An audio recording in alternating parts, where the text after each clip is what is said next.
Susheela madam గారు నాకు పరిచయమైన కాడికి కొన్ని కార్యక్రమాల్లో చూశాను. రెగ్యులర్గా తను క్లాస్ రాలేదు, కానీ ఏ కార్యక్రమైనా కూడా ముందుండి చేసేవారు. మన యోగా మనకు రీసెంట్గా శంకర్ మాస్టర్ పెట్టకపోయినప్పుడు మహిళలు 5,000 ఇస్తేనే చాలా గ్రేట్ అనిపించింది. అందులో తను తన స్థాయి నుంచి 10,000 రూపాయలు డొనేషన్ చేశారు. ఇది కాకుండా ఇంకా మన మిత్రులు చెప్పినట్టు అమ్మ భగవాన్ వాటికి 50,000, వారి ఆదాయాన్ని పరిగణలోకి తీసుకోకుండా విశాల దాతృత్వం కలిగిన నేచర్, చాలా గొప్ప సోల్, గ్రేట్ పర్సనాలిటీ. అయితే మనం ఎవరైనా కూడా నిర్లక్ష్యానికి పెనాల్టీ చెల్లించాల్సిందే. చిన్న బాబు అగ్గి ముట్టుకుంటే కాలుతుంది, దానికి ఎక్స్క్యూజ్ లేదు, కాస్మిక్లా. సో మేడం చేసిన నిర్లక్ష్యం ఏంటంటే తన అనారోగ్యాన్ని ఎవరితో షేర్ చేసుకోవడం. నాకు ఒకసారి ఫోన్ చేశారు, నేను అప్పటికి నా ఎంఎస్సీ యోగా స్టార్ట్ అయింది. నాకు చెప్పింది 1 year బ్యాక్ అనుకుంటా, సుమారు 8 నెలలో 10 year చిన్న ఏదో కిడ్నీలో ఏదో ప్రాబ్లం అన్నారు. అయితే నేను నాకు అది నా స్థాయికి అర్థం కాలేదు. అంటే నాకంటే ఒక సీనియర్ని హైదరాబాద్లో ఉన్న అతనికి నేను ఫోన్ చేసి వాళ్ళిద్దరిని కాంటాక్ట్ చేయించాను. వారి ప్రాబ్లం చెప్పి వాళ్ళ అతను మందులు కూడా ఇస్తాడు. చెప్పండి సార్ అంటే చెప్పినాక అతను మళ్ళీ నాకు మేడం ఫోన్ చేయలేదు. నేను అతనితో అడిగితే అతను నాతో మాట్లాడినప్పుడు సుశీల మేడం మళ్ళీ నాకు కాంటాక్ట్ కాలేదు సార్, నాకు కొంచెం క్యాన్సర్ సింటమ్స్ కనబడుతుంది అని చెప్పింది అని అన్నారు. అన్నాక నేను ఒకసారి మాట్లాడాను. మళ్ళీ నాకు ఎగ్జామ్స్ కంటిన్యూ బాగా సిలబస్ ఉండడం వల్ల నేను మేడం గుర్తు చేసుకుంటున్నాను, కానీ ఫోన్ చేయాలి అనుకుంటున్నాను. కానీ నా అవగాహనలో ఏంటంటే చాలా తక్కువ ప్రాబ్లం ఉండొచ్చు, చిన్న సమస్యనే కావచ్చు అనుకున్నాను. రీసెంట్గా సదానందంగా చెప్తే ప్రాబ్లం ఇంత బాధపడుతున్నది అంటే వెళ్దాం సార్ అని జస్ట్ 2 days బ్యాక్ కాకుండా కూడా ఖచ్చితంగా వెళ్దామని అనుకున్నాను. కానీ ఇంత తొందరగా తను ఇట్లా అకాల మరణం సంభవిస్తుందని ఊహించలేకపోయాను. చాలా బాధాకరం తన వియోగం. అంటే తను మంచి సోల్, తన బాధ్యతలు ఇంకా కంప్లీట్ కాలేదు. పిల్లల పెళ్ళి కాలేదు, ఇద్దరు చిన్నపిల్లలు వాళ్ళ కోరుకున్నారు. ఇప్పుడు ఈ టైంలో తను పోవడం చాలా దురదృష్టకరం. అయితే ఇందాక మన మిత్రులు చెప్పినట్టు ఆత్మ ఎక్కడికి వెళ్ళదు, కరెక్ట్ కర్మ సిద్ధాంతము, మనం చేసిన వాళ్ళు మళ్ళీ జన్మ తీసుకుంటారు, ఇంకా మంచి కార్యక్రమాలు చేస్తారని ఆశిద్దాం, వారి ఆత్మకు శాంతి కలగాలని ప్రార్థిద్దాం.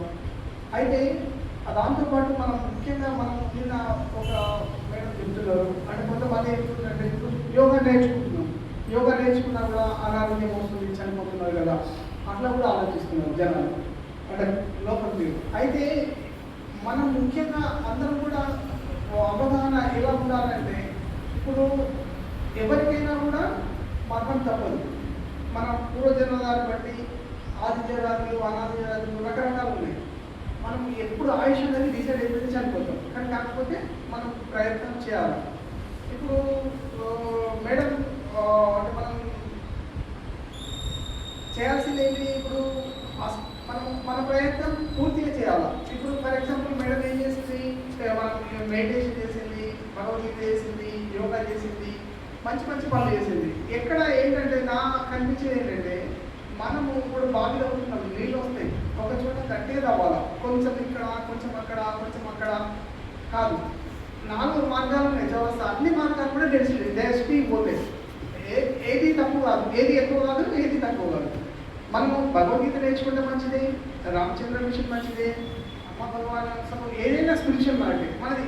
మన ఋషులు చెప్పిన అన్నీ కూడా సత్యాలు, కరెక్ట్. వాళ్ళు చెప్పిన అది మనము పూర్తిగా కరెక్ట్గా అర్థం చేసుకోవాలి, పాటించాలి. మనకి ఏంటంటే ఇప్పుడు పతంజలి మహర్షి అష్టాంగ ఇచ్చాడు. శారీరక వ్యాధులకు మనకు అన్నమయ కోశానికి సంబంధించింది, పంచకోశాలు, దానికి మనకు ఆసనాలు కావాల్సిందే, మన శ్వాసకు ప్రాణాయామాలు అవసరమే, బ్రెత్ నుంచే మనకు ఎనర్జీ వస్తుంది కాబట్టి ప్రాణాయామాలు చాలా ముఖ్యమైనవి. ప్రాణాయామాలు చేయడం వల్ల శ్వాస సంఖ్య తగ్గి మన ఆయుష్ పెరుగుతుంది అనేది మనకు ప్రకృతి చెబుతుంది, జంతువులు చెబుతున్నాయి, జీవన విధానం తెలుస్తుంది. సో మనము ఆసనాలు, ప్రాణాయామాలు, దాని ద్వారా రజోగుణం, తమోగుణం కలుగుతుంది. తర్వాత మన ధ్యానం, అష్టాంగ యోగంలో హైయెస్ట్ ధ్యానం. ఆ ధ్యానం చేయడం వల్ల సత్వగుణం కలుగుతుంది, ప్రశాంతత కలుగుతుంది. యమ నియమాలు కింద బేస్మెంట్ ఫౌండేషన్స్, సమాజంలో ఎలా ఉండాలి, మనం ఎలా ఉండాలి. ఇప్పుడు యమ నియమాలు మెడల్ని బాగుంది, కానీ ఆసన ప్రాణాయామాలు అక్కడికి వచ్చే వరకు సాధనలో చాలా తక్కువ. 2 yearsలో నేను చూసి మేడం క్లాస్కి రాలేదు, అంతకుముందు వచ్చేవారంట. నేను చూసిన కడితే రావట్లేదు. మహిళలు కానీ మన మెంబర్స్ ఎట్లున్నారంటే, ఇప్పుడున్న సాధన ఎలా ఉందంటే, వారంలో మనం సాధన ఎవరిని ఎటువంటి సాధన అంటారు? వారంలో 5 రోజులు చేస్తే సాధన. 5 రోజులు ఏదో 1-2 రోజులు పాటు పడితే చేస్తాం. కానీ ఇప్పుడు ఎట్లా చేస్తున్నారంటే నెలలో 5 రోజులు చేస్తున్నారు క్లాస్కి రావడం. ఇంట్లో ఎలా చేస్తున్నారో నాకు తెలియదు, కానీ నెలకు 5 రోజులు అప్పుడప్పుడు గెస్ట్ లాగా కనబడుతున్నారు, అందరూ కనబడుతున్నారు. ఓకే, ఇది కరెక్ట్ కాదు. నేను ఏంటంటే మీరు ఇంట్లోనే క్లాస్కి రాకుండా పర్లేదు, ఇంట్లోనైనా ఇక్కడ నేర్చుకోండి, ఇంట్లో సాధన చేయండి. అది అసాధ్యం అంటారా? సాధ్యమే. మనం పని చేసుకుంటూ, వంట చేసుకుంటూ శ్వాసను గమనించవచ్చు, ఉజ్జాయి చేసుకోవచ్చు. పడుకునే ముందు ఒక 15 నిమిషాలు ప్రాణాయామాలు అవి చేసుకుంటే మన నిద్ర 2 గంటలు తక్కువైనా సరిపోతుంది. మళ్ళీ ముఖ్యంగా అభ్యాస వైరాగ్యాలు. భగవద్గీత చెప్పాడు, పతంజలి చెప్పాడు, అభ్యాస వైరాగ్య భానం తల్లిరోజ పతంజలి చెప్పాడు. భగవద్గీతలో ఏం చెప్పాడు? అభ్యాసైన కౌంటేయ వైరాగ్యైన చదువుతే అర్జునుడికి. అంటే అసాధ్యం కాదు, సాధ్యమే. అభ్యాసము వైరాగ్యం. వైరాగ్యం అంటే ఏంటి? అన్ని వదిలిపెట్టి సన్యాసం కాదు, మనము ఎక్కువ అటాచ్మెంట్ లేకుండా ఉండడం. వైరాగ్యము అంటే వివేకం. ఏది నిత్యం అది ఎవరికైనా చనిపోతాం. మేడం చనిపోయింది, మనం చనిపోతాం, ఇంకా ముందు అందరం పోతాం, మళ్ళీ జన్మలు ఉంటాయి. కానీ అదే రకంగా మనం ఆ కాన్షియస్లో ఉండాలి. మళ్ళీ మనం ఏంటంటే మన పిల్లలు బాధ్యతలు అనేసి చేస్తూ వాళ్ళకి మన మీద ఆధారపడేలాగా చేసుకోవడం, వాళ్ళకి ఇండిపెండెన్స్ ఇవ్వకపోవడం ఇప్పుడున్న లైఫ్ స్టైల్లో పొరపాటు. ఎక్కువ బాధ్యతలలో పడుతున్నాం, సాధన చేయట్లేదు. మనం జ్ఞానం నేర్చుకోవాలి, సాధన చేయాలా, డే బై డే డెవలప్ కావాలి. ఏదైనా ఒక మార్గంలో డెప్త్గా పోవాలి. మనతో పాటు మనకి ఏమొస్తుంది నెక్స్ట్ జన్మకు? ఈ డబ్బు రాదు, ఈ శరీరం రాదు, ఏది రాదు. ఏది వస్తుంది? మనం ఈ జన్మలో నేర్చుకున్న జ్ఞానం మటుకు వస్తుంది. అంటే ఋషులు చెప్తున్నా నేను చెప్పేదంతా నా సబ్జెక్ట్ కాదు. నేను చదువుకున్న దాంట్లో మాకు తెలుసుకున్నది మీతో షేర్ చేసుకోవాలి, ఇప్పుడు ముఖ్యం అనిపించింది కాబట్టి చెప్తున్నాను. శంకరాచార్యులు ఏం చెప్పారు? వివేకము, వైరాగ్యము, షడ్సంపత్తి, మోక్షం. మనకు తీవ్రంగా కోరుకుండాలా? వివేకం అంటే ఏది నిత్యము, ఏది అనిత్యము. ఇప్పుడు డబ్బులు ముఖ్యం కాదు, ఒక చాకరీ ముఖ్యం కాదు. మనం చాకరీ చేయాలి, డబ్బులు సంపాదించాలి. మనకెన్ని 4 ఆశ్రమాలు ఉన్నాయి. ఒకటి బ్రహ్మచర్యాశ్రమం, తర్వాత గృహస్థాశ్రమం, తర్వాత వానప్రస్థం, తర్వాత సన్యాసాశ్రమం. బ్రహ్మచర్యంలో మనకు జ్ఞానం నేర్చుకోవాలి. ఋషులు ఇంతకుముందు గురుకులాల్లో నేర్పేది, మనం మిస్ అయినాం. మెకాల ఎడ్యుకేషన్ సిస్టమ్ వచ్చింది. సో జ్ఞానం లేకుండానే మనం ఏం చేస్తున్నాం? గృహశాస్త్రం నడిపిస్తున్నాం. అంటే పెళ్లి చేసుకుంటున్నాం, పిల్లలు కంటున్నాం, కానీ వితౌట్ నాలెడ్జ్ లేదు. మనకు ఇతిహాసాల గురించి తెలియదు, వేదాల గురించి తెలియదు. క్షమించాలి, అంటే నేను తెలియడానికి జనరల్గా అంటున్నాను, ఎవరికి పర్టికులర్ కాదు, అందరికి కాదు. ఏంటంటే మనము అవగాహన లేకుండా జీవిస్తున్నాం. సరే, ప్రపంచం అయిపోయింది, గృహస్థం. ఇప్పుడు ఎక్కడ సపోజ్ పిల్లల పెళ్ళిళ్ళు అయిన తర్వాత మనకు వస్తాం, కొంచెం పార్షల్ డిబేట్ అయ్యి అప్పుడన్నా జ్ఞానం నేర్చుకోవాలి. ఇప్పుడు పిల్లల పెళ్ళిళ్ళు అయిన తర్వాత సన్యాసాశ్రమంలో పూర్తిగా మనము భగవంతుడి పట్ల, ఆధ్యాత్మికవాదం పట్ల డెప్త్గా ఫుల్గా వెళ్ళాలి. ఇది మన ఋషులు చెప్పిన సైంటిఫిక్ నాలెడ్జ్. అది మనం కొంత మిస్ అయినా, మనం ఎవరైనా కూడా మనకి ఎప్పుడు అవకాశం దొరికినా, చిన్నప్పుడు దొరికితే వెరీ గుడ్, గృహస్థాశ్రమంలో దొరికిన వాళ్ళకి, యూత్ వాళ్ళకి ఇంకా వెరీ గుడ్. లేదు 40-50 వచ్చింది, ఇప్పుడైనా కొంచెం నేర్చుకుంటే మనకి ఇంకా ఉపయోగపడుతుంది. ఈ టైప్లో మనం నాలెడ్జ్ గెయిన్ చేసుకుంటూ పోవాలి. ఇంకొకటి ముఖ్యమైనది ఏంటంటే మనకు కన్ఫ్యూజన్. ఇప్పుడు భక్తి యోగా అని చెప్పి అటు వీళ్ళు మనకు ఎట్లా అంటే, మేము చదువుకున్న దానికి తెలిసేది ఏంటంటే 4 యోగాలు ఉన్నాయి.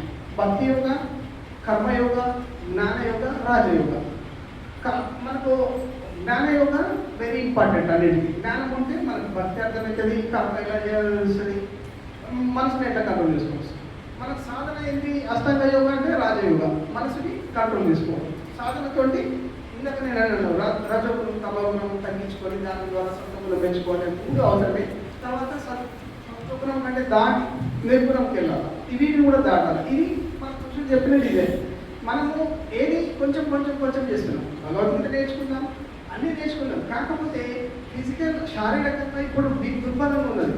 ఒకప్పటికి ఇప్పటికీ క్రమంగా ఒత్తిడి పెరుగుతుంది, ఆహారం స్టైల్ తప్పింది, పొల్యూషన్ ఎక్కువ పెరిగింది. సో ఏది ఎక్కువ ఇంపార్టెంట్ అవుతుంది? ఫిజికల్ బాడీ పరంగా వ్యాధులు బాగా అవుతుంది. స్ట్రెస్ వల్ల మనసు డిస్టర్బ్ అవుతుంది, శ్వాస డిస్టర్బ్ అయితే దేశంగా వెంట ఉంటుంది. తద్వారా కొన్ని నెలల తర్వాత వ్యాధుల రూపంలో బయటకు వస్తుంది. ఏ ఆరోగ్యం తీసుకుంటే ఆత్మ డెవలప్ అవుతుంది. సో మనం ఇప్పుడు 40 స్పీడ్లో ఎప్పుడైనా యాక్సిడెంట్ కావచ్చు, ఎట్లయినా చనిపోవచ్చు. కానీ స్పీడ్గా వెళ్తే కంపల్సరీ యాక్సిడెంట్ అవుతుంది.